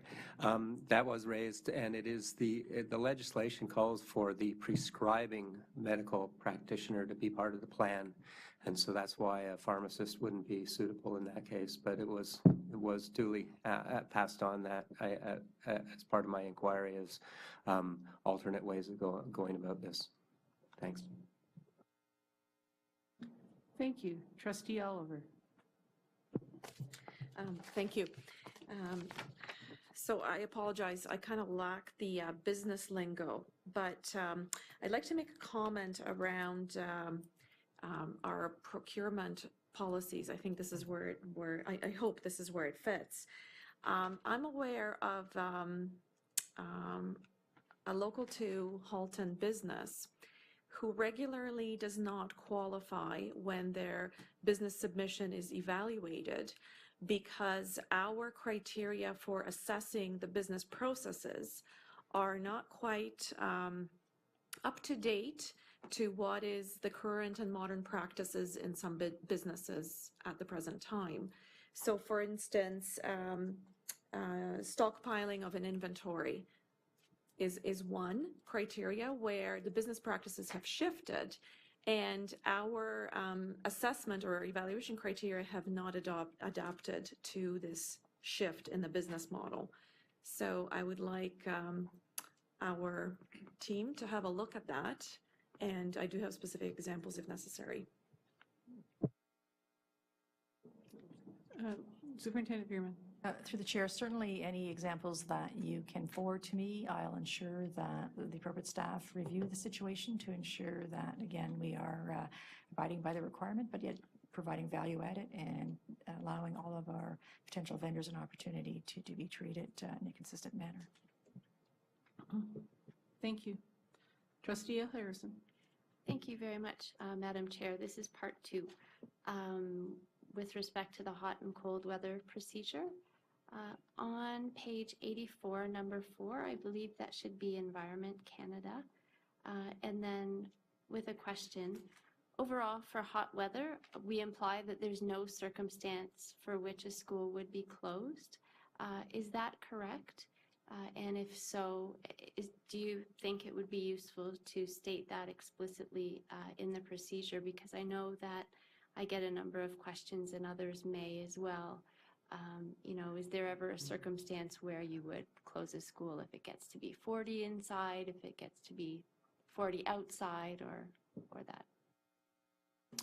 Through you, Madam Chair, to Trustee Harrison, that essentially is correct, but somewhere earlier in the admin procedure, I think there's a little proviso there that, you know, the director can close schools, but in general, when we look at what public health has put out, for example, there is no upper limit on, excuse me, on temperature, aside from putting in some specific actions to mediate that temperature. You're suggesting perhaps putting that statement right in the procedure. I think that would be a reasonable thing. If others think it would be helpful. Thank you. Trustee Gavins. Thank you, Chair Amos. Again, I'm going back on this administration of prescribed and emergency medications procedure. To get a doctor's note, it can cost patients $25. I know personally families that have 2 children that are anaphylactic. So we're asking them yearly, of course, they have to change out their pens from the office. Often there's one in the office and one that the child may have in their older grades that they carry with them. EpiPens are between $100 and $125. And now we're on top asking them to pay potentially another $25 a year or more if they have multiple children in the family with an anaphylactic diagnosis or an asthma diagnosis. I think, I'm afraid that families will not do this because they don't have the money to do this just to satisfy our procedure. What can families do? What is there a way that we can negate that cost? And have we discussed this with actual physicians? I'll jump in and then turn it back over to Superintendent Pennyfather. We recognize this is an inconvenience, and there could be some financial implications for families as well. We do lots of things in schools where, unfortunately, some families will find the financial impact a challenge as well, and we would certainly work with those families, no questions, if we know about it. You know, we've paid for doctor's notes and other things before. So, I mean, those things can still happen if we're aware. And unfortunately, some families don't come forward because they don't want to have that conversation.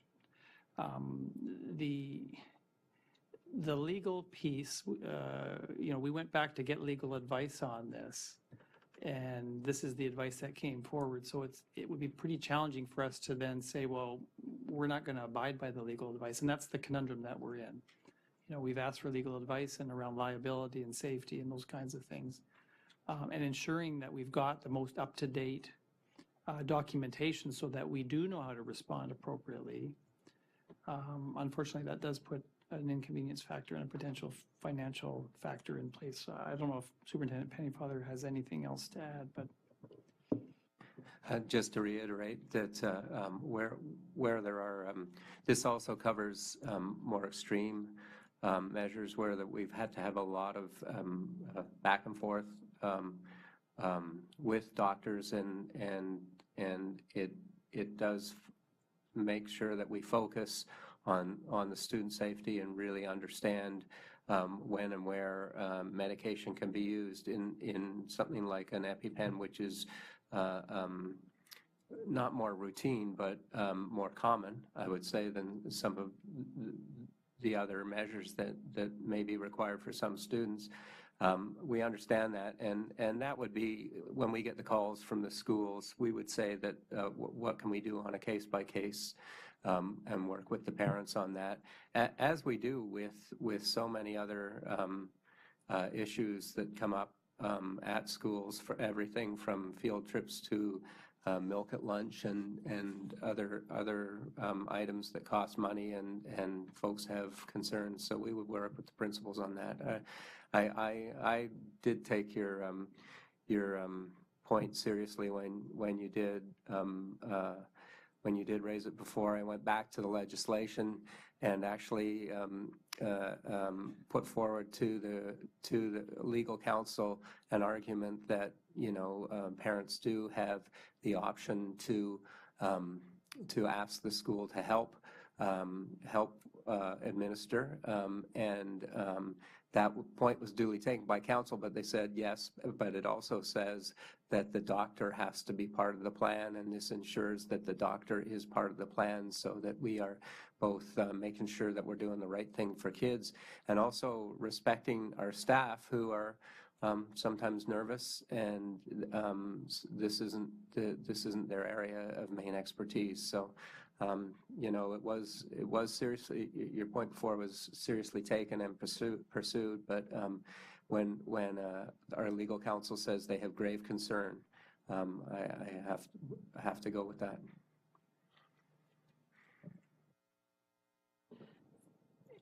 Is it Yes, a follow-up, just a, okay, because you've already had 2 follow-ups on it, so. I'd like to just ask if we can track if there are students that no longer submit an EpiPen, if we can follow up with them as to why.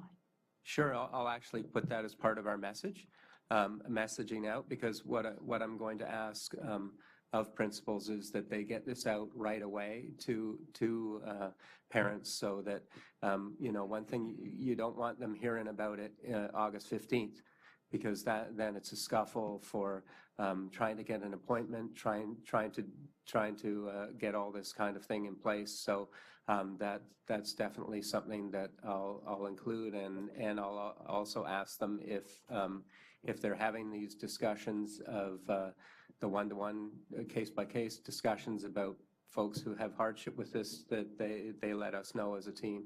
I think that's a great idea. Thank you. Thank you. Trustee Harvey Hope. I have 2-parter again. First part is just a request to Superintendent Veerman that trustees sooner rather than later get an update on how any of that may actually affect our reimbursement process. And 2, the administrative procedure procurement thing. And 2, through the chair to Superintendent Cullen, just a clarification on, under board authority, it says purchase and sale of sites and major renovations in excess of 500,000. And could you expand a little bit on the bundled concept, and at what point how does one get over the 500,000? Are we talking about a single invoice? Are we talking about a contract? What's the trigger for the 500,000? Through the chair, the way we determine the dollar value would be for the entire project. So it's not on a draw or some part thereof. It's the I'll say, contract amount or the tendered amount at the time the project is awarded. That determines the valuation, which purchasing then uses to determine which process and which mechanism it goes through at the approval stage. So it happens right at the very beginning of the process. Okay, so for instance, if we were going to say we're going to buy 30 air somethings across a whole bunch of different schools, and the total becomes over 500,000, that would trigger it. But each individual one, it wouldn't until it gets over the 500. So if I may, through the chair again, the process would determine the value. So for instance, if for some reason we did choose to bulk purchase a number of air conditioning units, like you say in your example, and that amounted to 100,000, 500,000, the threshold dollar amount that's set in the process would then be used as the mechanism. If, on the other hand, we were purchasing the air conditioning unit and installing it at one site, that one project might have a $80,000 price. That would be dealt with as an $80,000 project if it were tendered that way. Thank you, Trustee Collard. So I'm trying to find a way to make this prescription medication admin procedure work for families. And I'm thinking that perhaps if there's no change from year to year, perhaps we don't need a doctor's note unless there's a change.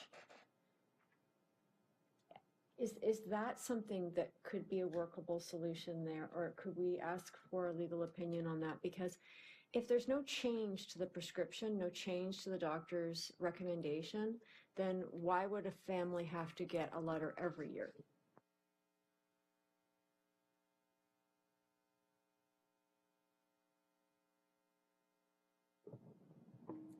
Through the chair. This question was raised as one of my options if there's no change that I put forward. And again, it's a case of when an employee is administering medication, Sabrina's law requires that the school have the consent of the parent as well as up-to-date treatment information, and that's why the yearly renewal is the recommendation of legal counsel. And that's what we're asking for on Form 1. And it's not a doctor's note. They don't have to write a note. It's Form 1 has to be filled in and signed off by the doctor. So it's not a separate piece of paper. It's just the Form 1 for that particular case. Form 2 is for the case where it would be self-administered. Sometimes older students or conditions like a puffer that can be self-administered would use Form 2. But in any case, that we did ask that when there's no change, and the legal counsel said no, that the spirit of the legislation is that it's up to date and they consider yearly the minimum. Well, thanks for trying. Thanks, Trustee L. Harrison.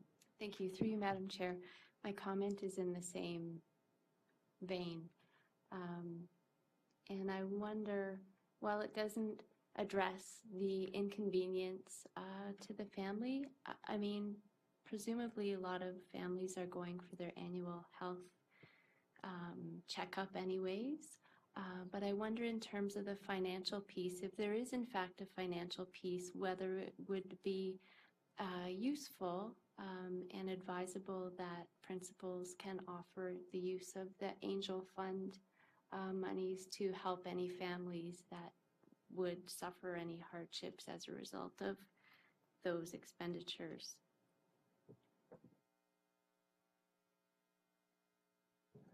I would, for myself, I would check on the Angel Fund, what we're allowed to use it for and funds, but I think this would not be a problem to find the funds for families where this is causing duress. That's not our intent. Our intent is to make sure their children are safe and that our staff are feeling comfortable and supported. So maybe Angel Fund request is or is not the proper way, but nevertheless you get the gist of what I'm saying, like that the financial barriers shouldn't be a factor. We'll definitely make that part of our send out to the principals, and we will collect, ask them to let us know if they're having these conversations and how many they're having with folks in their building. Thank you. Trustee Oliver. Thank you, through your chair, to Superintendent Penny Father. I'm in agreement with Trustee L. Harrison. I totally recognize the need for this admin procedure, and I fully support it. My recommendation would be to perhaps consider the fact that while families do usually go for annual physical, and that actually can't be said with certainty because some don't. But, you know, that's certainly one place to do it, and it might bypass the script fee that otherwise physicians would charge. But where I'm heading with this is family doctors have huge rosters of patients, and they too need to take a summer holiday. So it's difficult to schedule these physical appointments. There's also timelines within which you may or may not. You need to wait a year plus a day or whatever it happens to be. So perhaps there's room for a little bit of a wiggle room in the time period by which these families need to submit their forms, just to allow that cushion of time. The legal counsel advises for the start of the school year, so I would follow that. But if there's a case where someone couldn't get an appointment, I would expect that they would talk to the principal and we would figure something out there, because that's you know, we're not trying to keep kids out of school, and we're not trying to place duress on families. That's why we want to get at this quickly, so that there's 3 months is a good cushion of time. And if you know, typically, how many do you have? How many of these do you have in each school? My request is going to be that they, within the week, contact all the parents that they know about who have medication, and make sure they know about that there's this change, and make sure that they have Form 1 in their hands, so that they can get on it right away too. So. Thank you, Trustee Harvey Hope. I think I answered my own question, but one of the problems with the minor revisions not having the admin procedure attached to it is then having to go try and find it. And so I'm looking at our newly reorganized admin procedure page really quickly to see how fast a parent could find it if they're listening to this and going, okay, what are we talking about? Because it's not on the package. But it is there.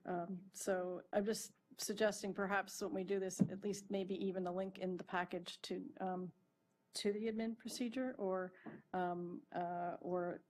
the highlighting, because I'm looking under student, and then it turns out I need to be looking under health. So I was looking, it doesn't take that much longer to find it, but particularly when we're not going to attach it, and yet it generated so much discussion, not having it, if it's minor but imperative for September, then perhaps it should have been in the package.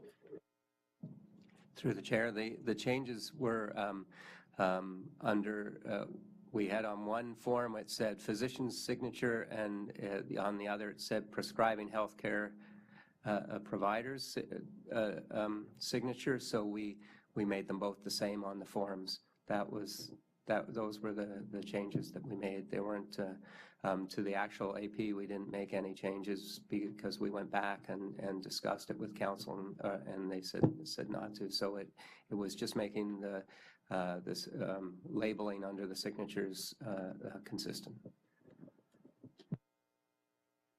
Last one. It's hard to tell what is minor and what's housekeeping when we can't see what the changes are. So. Thank you, Trustee Collard. And back on the whole topic again. Do we provide this form in multiple languages, and do we provide assistance for parents in completing their portion of whatever needs to be filled out, and in understanding what the form is for families that may have a disability or not have English as a first language and may not understand the form?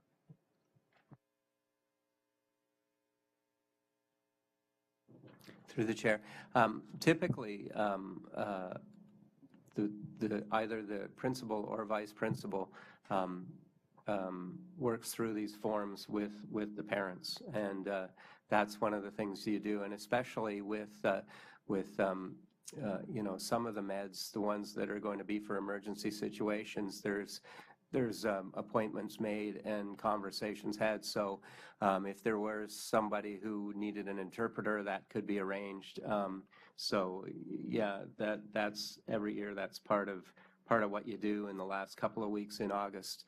I know at my last school we booked appointments, and we actually, because the school wasn't finished, we actually put a park bench out front, booked the appointments, and we had the appointments with the parents going through the forms and making sure they understand. And I think that's pretty well the norm around. But again, with the send out, I'll also make sure that that's something that we look at and make sure that folks understand. And if there's need for interpreters, that's included.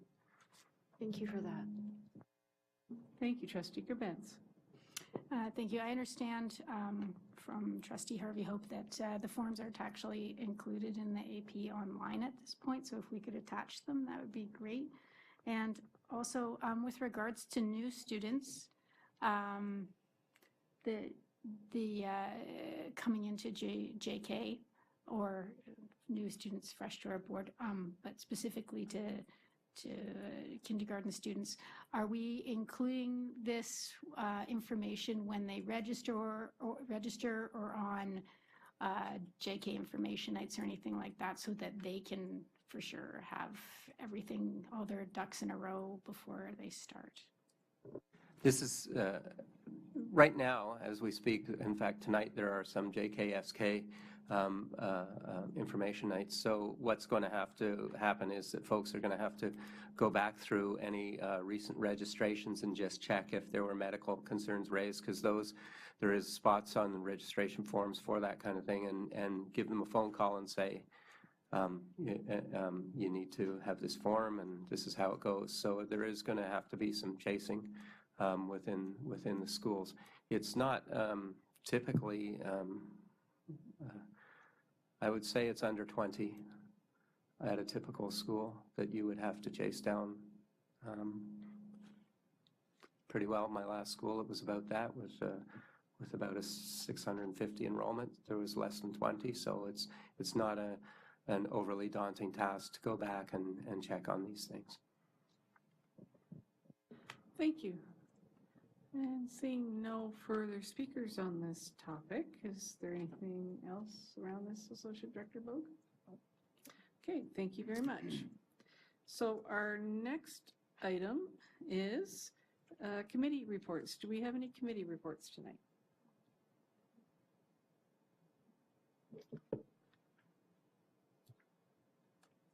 Trustee Gray.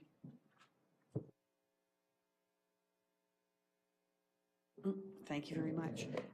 Just a committee report from the Inspire Awards and some work that went on over the weekend as we looked at the month ahead and recognized that we have typically had an awards presentation on the first board meeting of the month, but in recognition of next week's very, very busy agenda, and in also keeping with the notion of perhaps being able to include the May nominations, we quickly assembled a information realm through email and determined that there would be support for us having the Inspire Awards be delivered on the second board meeting, which would be the 21st of June.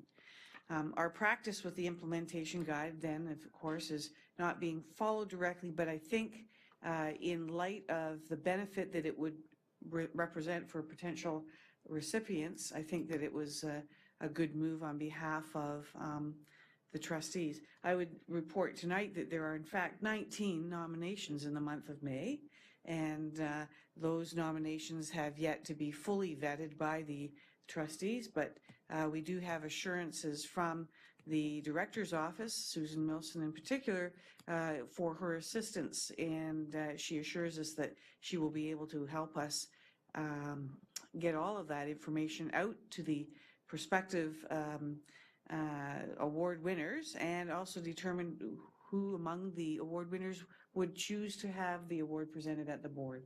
And so this is sort of an ongoing thing, and I think that we will bring forward some wording in a future committee report, a formal committee report, that would in fact recognize and provide greater flexibility in our timelines in around the May-June time period each year. So I'm looking forward to working with the trustees on the Inspire Committee to put that formalized report together. But for this time, we do have agreement among the trustees for that accommodation in this realm. Thank you. Do we have any further speakers to our committee reports?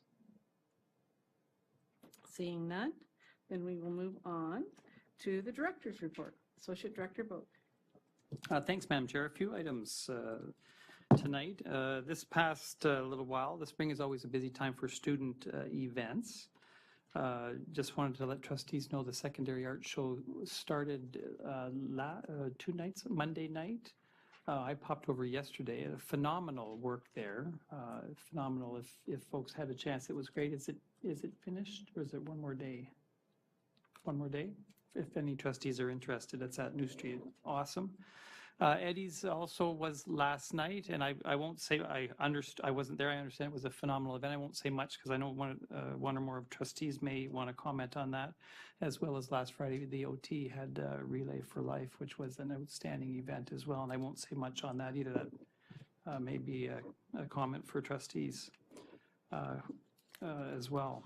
Wanted to let trustees know that we heard your feedback around calendar, around sort of a board events calendar. We've struggled with that a little bit as well with the change over to Google, and so there were several Google calendars of various different board things, events, some boards, some PD, some other more localized things. We've looked at that, and we'll try to consolidate all of the big events into one event, and that one calendar does merge with our board website calendar as well. So hopefully all of those big system things will be in one spot that can be accessed either via Google or on our board website. So we're excited about that. We haven't sort of rolled that out yet, but that's in the work, sort of in the works, and our IT folks and Superintendent Truffin are going to help lead that changeover. We hope that will streamline things for sure and add some clarity. A good news story about one of our students from Pineland.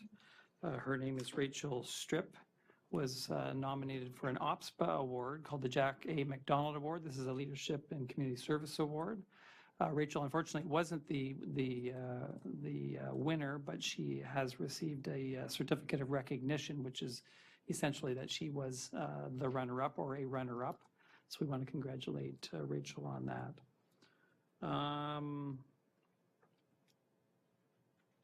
And that's, I think that's all I've got for Director's report. Thanks, Madam Chair. Are there any comments or questions for the Associate Director? Seeing none, we're now on communications from the Chair. I am going to speak about the Eddies. I did go last night. It was the 16th annual Eddies. I believe I've been to most of them. And big kudos go out to the organizers this year because there was a change of organization because the original founders aren't involved anymore. And I'd like to thank Ed Bernardo, Kyle Hume, Tiffany Olmstead, Jennifer Patterson, and Veronica Kleinsmith for all their hard work because it was an amazing event. It was held at Craig Kilberger, and I would say that it sounded like there was one award for at least almost every high school in the board. And the quality of the films every year just gets that much better. And this is from somebody who, when I started filming, I used an 8mm, and the only way you knew if it was any good is you had to have it processed. And your special effects were running it backwards. So, so things have come a long way. And the films were amazing. They are online. I'll send you the link. But I wanted to tell you that this year, Cogeco became involved, and they actually donated some money to create a scholarship for the best overall winners. And the best overall first place received $1,000, and it went to a student from TA Blakeblock. Second place went to a student from Nelson, which was for $625. And third place was $375 and went to a student from Iroquois Ridge. But the quality, it was amazing. Superintendent Pennyfather was there as well as our new student trustee. And it was a great evening. And I really encourage you to go next year if you have the opportunity, because it's an amazing event, and just the creativity of these students is just amazing. This year it was secondary only. I understand they're going to try and expand it again to elementary at some point, and I don't know if that'll be next year, but they said they're working on it. So I also like to share that Falgarwood's 50th anniversary is being celebrated next Tuesday, so anybody who may be interested, it is happening at the school. And I think I do have a question, though, and this may be for Superintendent Zonnefeld. I had a parent contact me and shared that they were needed to have a child identified for special needs, and they were told the waiting list was over a year again. And I had thought that we had tried to keep it to like a 6-month timeline. That was something that we were trying to focus on as a board, and they were actually encouraged to go outside. And I thought that was something we were trying not to do. So I just wondered, do you know what the status of our wait lists are for students who may need to be identified? Through yourself, to yourself. This is for a psychological assessment, correct? Not a speech language assessment. So the sort of our cap of our time we're trying for in all schools is no more than 12 months. So that's what's in our SPED plan.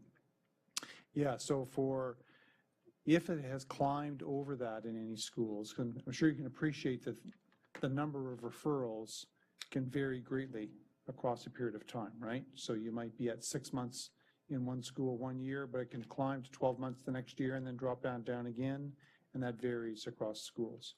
So when that happens, our senior managers monitor that regularly, so that if that caseload has risen quite a bit in that school, they will shift staff support for example, from a school that maybe has dropped down to 6 months or less that wait time over to that school that's climbed to 12 months plus, so that to catch up on those assessments that drop it down. So they do monitor that regularly. The staff may have said, we've climbed to this point right now, and we're asking schools to flag that constantly to our staff so that we can make those adjustments. So if you want to share that school with me later on, that would be great to know. We definitely don't encourage families to go outside for assessments. Schools can make parents aware that that's an option. Hopefully it's not worded in such a way as it's an encouragement.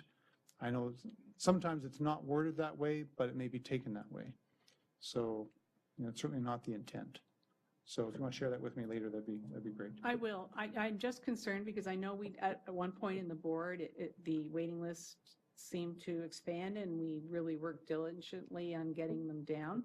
So I'm glad that you are monitoring, and I'm hoping that we're not allowing it to expand past what is a reasonable point, because waiting a year for a student with special needs is a long time. Sure. And also, we have budget dollars set aside this year, as we do every year, for staff to do assessments during the summertime. So then we look across all those schools and identify where we need to really drop that down, and offer to families in those schools the opportunity to get an assessment done in the summer to accelerate that and get those lists down again. So that will be occurring this summer. Thank you. All right, we're now up to trustee questions and comments. Are there any trustee questions and comments tonight? I can't imagine there would be any. We've had such fulsome discussion. Trustee Harvey Hope. I guess I'll start. Last Friday night through to Saturday morning, Oakville Trafalgar High School had their, I think they call it biennial, right? Every 2 years, Relay for Life. And the weather was good. No drizzle, no cold, no thunder. So the students had a good time, and this year they provided food, and they ate all night. I was there. We had the survivors lap, which was very moving, and we had a few trustees, other superintendents, and the associate director came out. A wonderful keynote by a young lady who was an alumna of OT, and a researcher who was talking about all the wonderful things she's doing, and they seemed to connect those two stories, which was fantastic. And we had representatives from the Ontario Cancer Society, because OT has yet again hit the #1 youth event for raising money for Canadian Cancer Society. So they raised $267,000 through bake sales and bottle drives and book sales, and even some interesting events, like some people shaved their heads and waxed their legs, and anyway, some really interesting different things that they did to raise money. So we're really proud of them, and congratulations. Thanks. Thank you, Trustee Gerbents. I just wanted to mention that M.M. Robinson High School will be having their Relay for Life this Friday, starting at 3 p.m. Good luck. And I looked at the weather report, and it looks okay. Good thing. Trustee Paffin.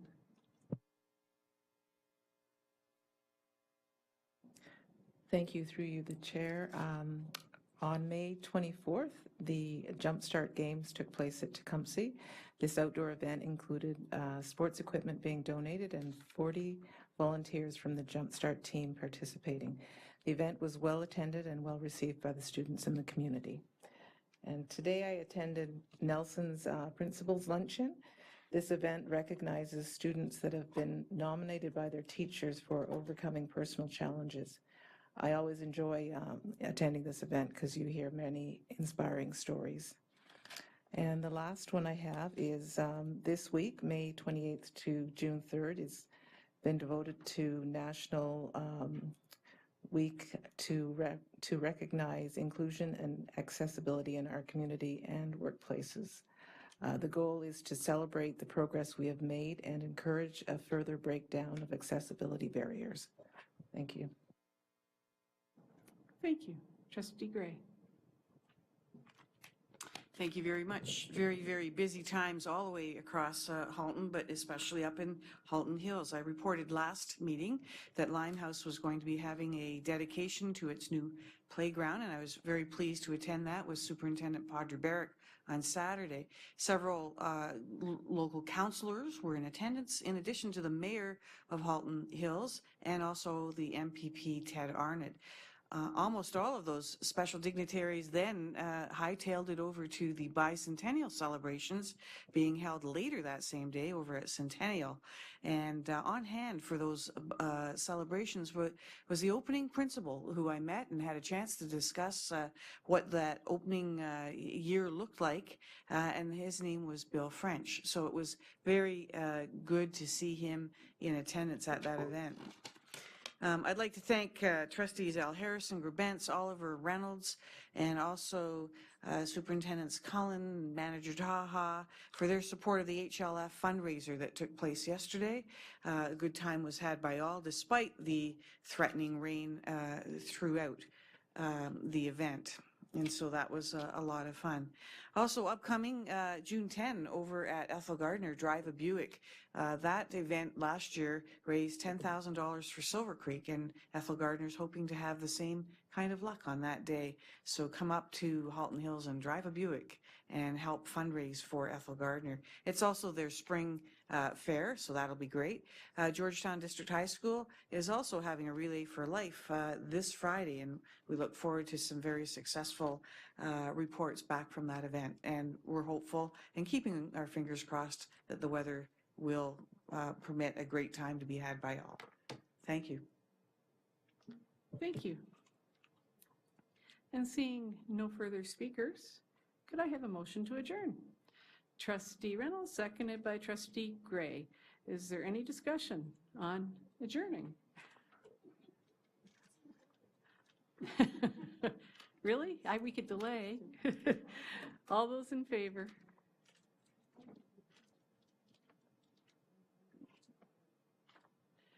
And that passes unanimously.